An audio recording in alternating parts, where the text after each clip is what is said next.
Hi viewers, vanakkam and welcome to Kanna's Kitchen.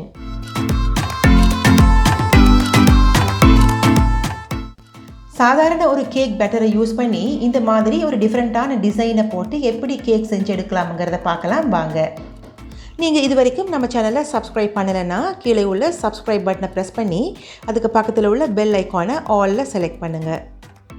இந்த butter cake செய்கிறதுக்கு தேவையான பொருட்களை பார்க்கலாம். இது மைதா மா 1 கப், அதாவது 125 கிராம், சீனி 1/2 கப், அதுவும் 125 கிராம், பேக்கிங் பவுடர் 1 டீஸ்பூன். இந்த 1 கப் மைதா மா நீங்கள் கொஞ்சம் நிரப்பி எடுத்தீங்கன்னா 125 கிராம் வருது.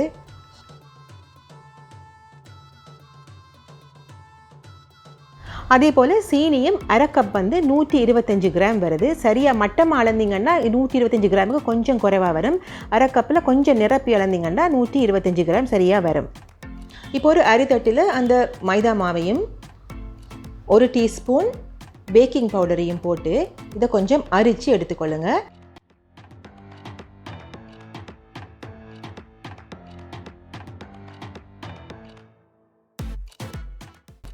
அடுத்து பார்த்திங்கன்னா பட்டர் மார்ஜரின் 125 கிராம், அந்த 125 கிராம் சீனியை பவுடர் பண்ணி வச்சுருக்கிறேன். இதில் அதோட 2 முட்டை. இப்போ இது எல்லாத்தையும் சேர்த்து நாங்கள் பீட்டர் யூஸ் பண்ணி பீட் பண்ண போகிறோம். இந்த பட்டர் அல்லது மார்ஜரினை ஃப்ரிட்ஜில் இருந்து வெளியில் ரொம்ப நேரம் எடுத்து வைக்காதீங்க. ஒரு அரை மணத்தியாலம் எடுத்து வச்சா போதும். இப்போ இதை நல்லா ஒரு 5 நிமிஷம் பீட் பண்ணுங்கள். பீட் பண்ணிவிட்டு இப்போ நம்ம பவுடர் பண்ணி வச்சுருக்கிற சீனியை இதோடு சேர்த்து மறுபடியும் இதை பீட் பண்ணுங்கள். சீனி நல்லா கரைஞ்ச பிறகு முட்டையை நாம் இப்போது சேர்த்துக்கலாம்.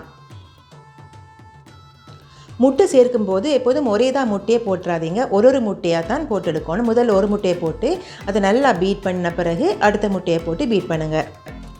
நீங்கள் 4 முட்டையில் கேக் செய்கிறதா இருந்தாலும் அந்த 4 முட்டையும் ஒன்றொன்னா விட்டு அதை பீட் பண்ணி எடுக்கணும். இப்போது 2வது முட்டையும் போட்டு இதை நல்லா பீட் பண்ணுங்கள். முட்டை போட்டதும் ஹை ஸ்பீடில் வச்சு ஒரு 5 நிமிஷம் நல்லா பீட் பண்ணுங்கள். Vanilla 1 teaspoon. இப்போது நாம் ஏற்கனவே ரெடி பண்ணி வச்சுருக்கிற இந்த மைதா மாவை இதோடு சேர்த்து அதையும் ஒரு தடவை ஸ்லோவாக பீட் பண்ணி எடுங்க.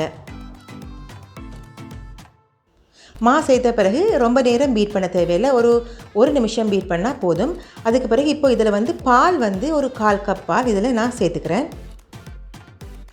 நான் இதில் ஃப்ரெஷ் மில்க் தான் 1/4 கப் சேர்த்துக்கிறேன். உங்கள்கிட்ட ஃப்ரெஷ் மில்க் இல்லாட்டி நீங்கள் மில்க் பவுடர்லேயே ஒரு 1/4 கப் அளவுக்கு பாலை நீங்கள் தயாரித்து இதோடு சேர்த்துக்கலாம். இப்போது இதையும் சேர்த்து ஒரு தடவை மிக்ஸ் பண்ணி விட்டுட்டு இனி இந்த கலவையை நாம் ஒரு 2 பாத்திரத்தில் பிரித்து எடுக்க போகிறோம். 2 ஒரே அளவு பாத்திரம் எடுங்க. அதில் இந்த மாதிரி 2ஆக இதை பிரித்து ஊற்றுங்க. ஒன்றில் ப்ளூ கலரும் இன்னொன்றில் டார்க் பிங்க்கும் நான் சேர்த்து இதை நல்லா மிக்ஸ் பண்ணுறேன். உங்களுக்கு இந்த மாதிரி கலர்ஸ் வீட்டில் இல்லைன்னா கொக்கோ பவுடர் இருந்துச்சுன்னா 1 கப்புக்கு மட்டும் கொக்கோ பவுடர் சேருங்க, மற்றதை ப்ளெயினாக அப்படியே விடுங்க. நான் செய்த டிசைன் டார்க் பிங்க்கும் ப்ளூவும் வந்திருக்கு. நீங்கள் கொக்கோ பவுடர் யூஸ் பண்ணி செய்தால் ஒரு பட்டர் கலரும் கொக்கோ கலருமா உங்களுக்கு இந்த டிசைன் கிடைக்கும். 6 அல்லது 7 இன்ச்சு ரவுண்ட் ட்ரே ஒன்று எடுத்து அதுக்கு ஆயில் பேப்பரை நீங்கள் டபுளாக இதில் இந்த மாதிரி போட்டு வைங்க. இனி இந்த 2 கலரையும் மாறி மாறி இந்த கேக் ட்ரேயில் ஊற்றி எடுங்க. ஊற்றும் போது நடுவில் கொஞ்சம் கொஞ்சமாக விடுங்க. அப்போது தானாகவே ஸ்ப்ரெட் ஆகி வரும். இந்த மாதிரி செய்து கேக்கை பேக் பண்ணி எடுக்கும்போது அந்த பேக் பண்ண கேக்கை நீங்கள் வெட்டி பார்த்தா தெரியும், அடி வரைக்கும் இந்த டிசைன் உங்களுக்கு அழகாக இருக்கும். நான் இந்த கேக்கையும் போன முறை செய்த மாதிரியே ஒரு கிளாஸ் மூடி உள்ள நான்ஸ்டிக் பேன் யூஸ் பண்ணி தான் செய்ய போகிறேன். உங்கள்கிட்ட நான்ஸ்டிக் பேன் இல்லைன்னா சாதாரண அலுமினிய பாத்திரம் ஒன்று, மூடியோடு உள்ள அலுமினிய பாத்திரம் ஒன்று யூஸ் பண்ணி நான் இப்போ எந்த மாதிரி நான்ஸ்டிக் பேனில் செய்கிறேனோ அதை மாதிரி நீங்கள் அந்த அலுமினிய பாத்திரத்தை யூஸ் பண்ணி மூடியை போட்டு மூடி இந்த கேக்கை பேக் பண்ணி எடுத்துக்கலாம்.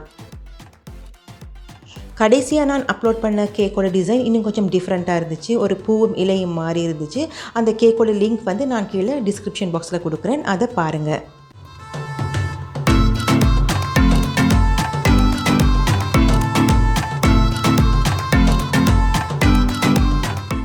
பழைய பேன் ஒன்று அடுப்பில் வச்சுட்டு அதுக்கு மேலே நீங்கள் பேக் பண்ண போகிற பாத்திரத்தை வையுங்க.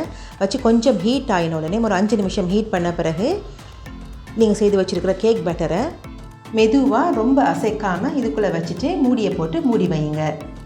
அசைச்சிங்கன்னா அந்த டிசைன் கொஞ்சம் குழம்ப பார்க்கும். ஒரு 10 நிமிஷம் ஹை ஃப்ளேமில் வைங்க. அதுக்கு பிறகு ஒரு 25லேருந்து 30 நிமிஷம் வரைக்கும் நல்ல லோ ஃப்ளேமில் வச்சு இதை பேக் பண்ணி இந்த மாதிரி எடுத்துக்கோங்க.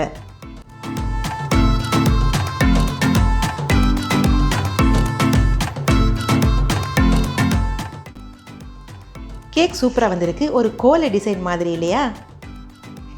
இப்போது கத்தியால் வந்து இந்த சைட்ஸை பிரித்து விட்டுட்டு இன்னொரு பிளேட்டுக்கு இதை மாற்றிடுங்க. ஸ்பைடர்மேனுக்குரிய கலரை யூஸ் பண்ணியிருக்கிறதால ஒரு ஸ்பைடர் வெப் போலையும் இருக்குது இல்லையா? சின்னவங்களுக்கு ரொம்ப பிடிக்கும் இந்த கேக். செய்து கொடுத்து பாருங்கள்.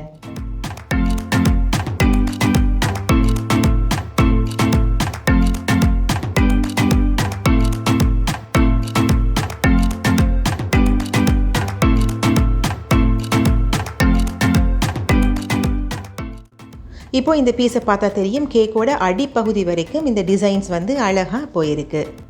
உங்களுக்கு இந்த வீடியோ பிடிச்சிருந்தா லைக் பண்ணுங்கள், ஷேர் பண்ணுங்கள், சப்ஸ்கிரைப் பண்ணுங்கள்.